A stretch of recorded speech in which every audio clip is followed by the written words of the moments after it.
Hello everyone, Sana here, welcome back to another video. In this one we're going to be taking a look at the 4 votable mobs from Minecon Earth and which one you should vote for. So not all of the information has been rolled out on these mobs yet, but just from the general information that we have about the mobs so far, we can already roll out 2 of them because they will kind of ruin the game in a pretty major way for a lot of players. I'm going to be taking a look at all of the pros and all of the cons and hopefully helping you decide on which mob you should vote on. Because this is kind of a major deal, these mobs are going to be in the game forever, and whichever ones do not get voted on will never be added to the game. So if you guys like this kind of video where all the information is in one place at one time, all the pros, all the cons of all the different mobs, then make sure you leave a like on the video. It really does help out the video and the channel an absolute ton. Thank you for that, and let's move on to Mob A, the monster of the ocean depths.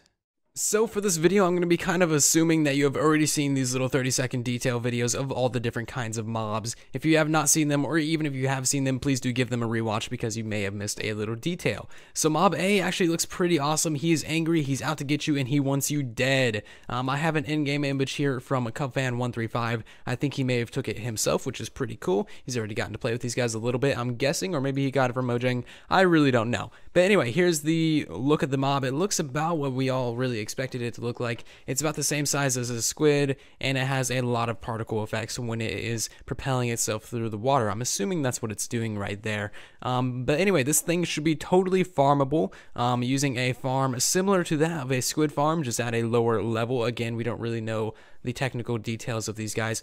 Hopefully they drop something new as well and not just ink sacks. That would be kind of lame. Come on, add a new item. We want something new to farm already. And that would be an interesting little challenge to build a farm underneath an ocean, but also part of the ocean.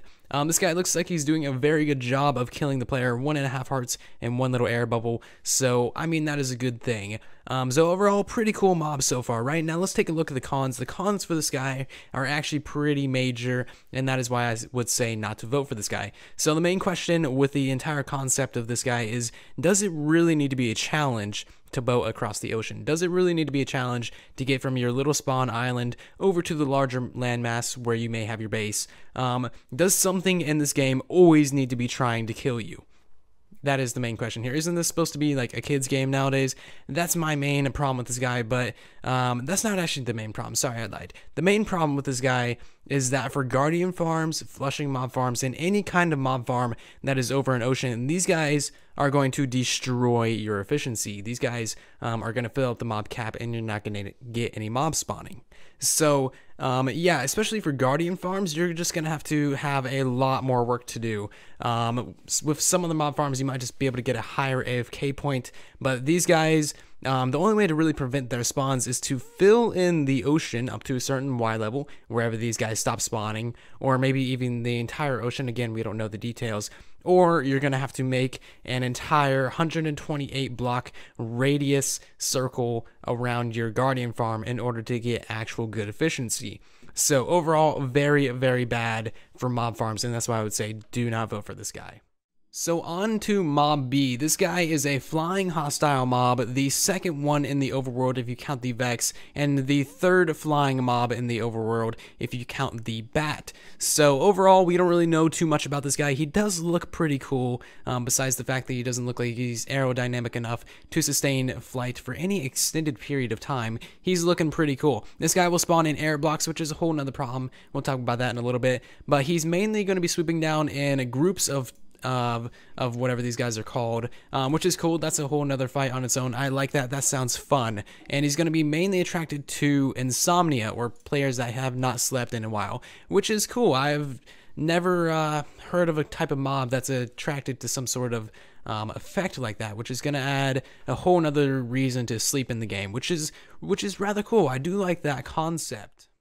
Now, as for farming this guy and drops, he might theoretically be farmable with a little bit of shenanigans. Again, we're really not sure. We do not have the details of this guy.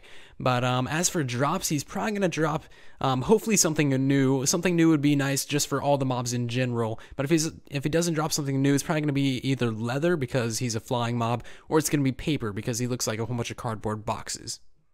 Now, as for the actual cons of this guy, the cons are pretty high. Again, this guy just seems like he is designed to destroy all forms of mob farms. So he's going to spawn in air blocks, making him very hard to prevent the spawning of. If you are AFKing at any kind of mob farm, this guy is going to basically fill up the mob cap instantly. And they're going to take quite a while to despawn. If they get within 24 blocks of you and stay there, they will not despawn at all. And if you put light emitting blocks, which I'm assuming will prevent the spawning of these guys, then that's going to raise your sub chunks and extremely lower the efficiency of your farm. So if you like mob farms of basically any kind, then Mob A and Mob B are not the mobs for you. Honestly, probably some sort of vampire bat would be better than this guy.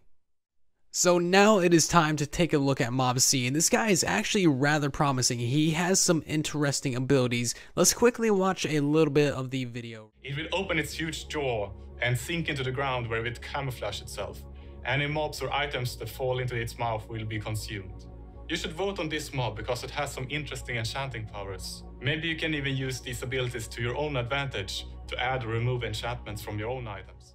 So you heard that. Add or remove enchantments from your own items, and anything that falls into this guy's mouth will be consumed. So me and my cheeky ways thinks, what if the Ender Dragon or the Wither or an Elder Guardian or something like that falls onto this guy? Does it get instantly killed? Does the player get instantly killed? What exactly happens? There's so many questions that I have around this guy, and there's just so little answers. So I'm really actually looking forward to hearing more about this guy. So there's another image here of the mob from Cubfan. Not sure where he's getting these things, but very helpful. You can see that's in a desert biome, so maybe this guy only spawns in desert biomes, and that would be cool. Also, hitboxes are on. You can tell from the husks over here having the hitbox, the little XP, and also the rotting flesh right there. And this guy does not have a hitbox around him right now, so maybe he's not completely done. Maybe he just doesn't have one, which is very strange. So as for the enchantments, again, let's wrap back around to that. If you drop like a diamond sword, like this one here, onto this guy while he is camouflaged in the ground, does it eat the sword? Does it remove the enchantments? Does it do both? What exactly happens if the player steps on this guy as well? Do you get killed instantly? Do you just take some damage? Does all of your gear get wiped of its enchantments? So many questions. It's seriously insane. So also being able to tame this guy would be an excellent feature, and that would actually be a very fine way to actually get enchantments off of things that you don't want those enchantments on, such as Bane of Arthropods on your nice sword. So yeah, it's probably going to be a very long time until we get a way to actually unenchant gear if this guy is not added. So I definitely have a lot of questions about this guy. I'm definitely going to be paying very close attention to the extra details that we get about this guy during Minecon. He could be a seriously bad thing because, you know, step on the guy, you instantly die, or all your enchantments get wiped. That would be terrible. If all your enchantments get wiped, that would just be like, no, he's stupid. Never add him to any version of Minecraft ever. But if he just does a little bit of damage to you, then that would be fine. If he doesn't mess with your enchantments, if you walk on him, that would be fine. That would actually be preferable. There's just seriously a lot of variables with this guy, but he looks kind of cute.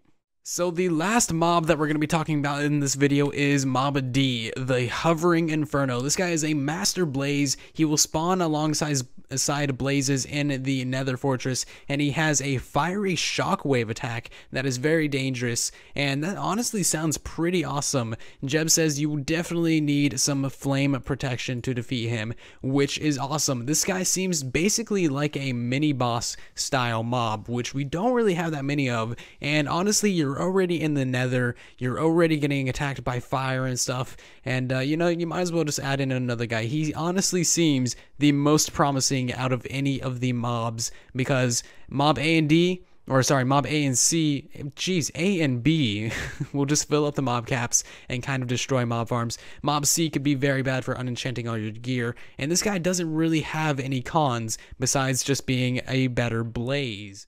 So this mob is also 100,000% farmable, as he does just spawn alongside blazes in the Nether Fortress. I'm questioning whether or not this guy will actually spawn from a blaze spawner in the Nether Fortress, and that would be interesting as well, but I don't think that that's going to be a thing. So yeah, overall, I think that this guy is the most promising one. If C turns out to be terrible and A and B are already kind of terrible, then this guy is definitely the one that I will be voting for.